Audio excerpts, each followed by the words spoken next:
अकबर बीरबल की कहानी। सब बह जाएंगे।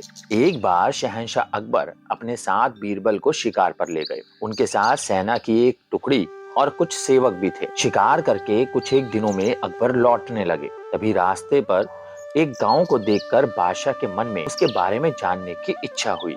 उन्होंने तुरंत अपने साथ आए बीरबल से पूछा कि क्या तुम इस गांव के बारे में कुछ जानते हो? मुझे इस जगह के बारे में जानना है। बीरबल ने जवाब दिया, शहंशाह, मुझे भी इस गांव के बारे में कुछ नहीं पता है। अपने राज्य के इस गांव की तरफ मैं पहली बार ही आया हूँ। आप यहाँ के बारे में जानना चाहते हैं तो मैं किसी से पूछकर बताता हूँ। तभी बीरबल की नजर एक आदमी पर पड़ी। उन्होंने उसे अपने पास बुलाकर पूछा, भाई, क्या तुम इस गांव के रहने वाले हो? अगर हाँ, तो इस गांव के बारे में मुझे सब कुछ बता दो। यहाँ सब बढ़िया तो चल रहा है ना? वो आदमी बीरबल के सवालों का जवाब दे ही रहा था कि उसकी नजर बादशाह पर पड़ गई। उसने उन्हें पहचान लिया, फिर बोला कि साहब, आप लोगों के राज में यहाँ कुछ खराब कैसे हो सकता है? यहाँ सब कुछ बढ़िया है। तब बादशाह ने उससे पूछा, तुम्हारा नाम क्या है? उस व्यक्ति ने जवाब में कहा, मेरा नाम गंगा है। बादशाह फिर बोले, पिता का नाम? जवाब मिला, जमुना।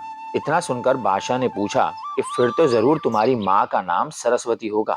उसने कहा, नहीं हजूर, मेरी माँ का नाम नर्मदा है। इन सभी बातों को सुनकर बीरबल को हंसी आ गई और उन्होंने मजाकिया अंदाज में कहा, बादशाह, अब यहाँ से आगे बढ़ना सही नहीं है। यहाँ सारी नदियां हैं। आपके पास नाव भी नहीं है तो आगे मत जाइए। आगे बढ़ने के लिए नाव का होना जरूरी है, नहीं तो डूबने का डर बना रहेगा और यहाँ ज्यादा देर रुके तो सब कुछ बह जाएगा। बीरबल की ये बात सुनकर बादशाह को भी जोर से हंसी आ गई। वो व्यक्ति भी बीरबल का मजाक सुनकर मुस्कुराते हुए वहां से चला गया। तो दोस्तों, कैसी लगी ये कहानी? ये कहानी हमें क्या सिखाती है? हर दम व्यक्ति को गंभीर रहने की जरूरत नहीं है। हंसी मजाक करना भी जरूरी होता है।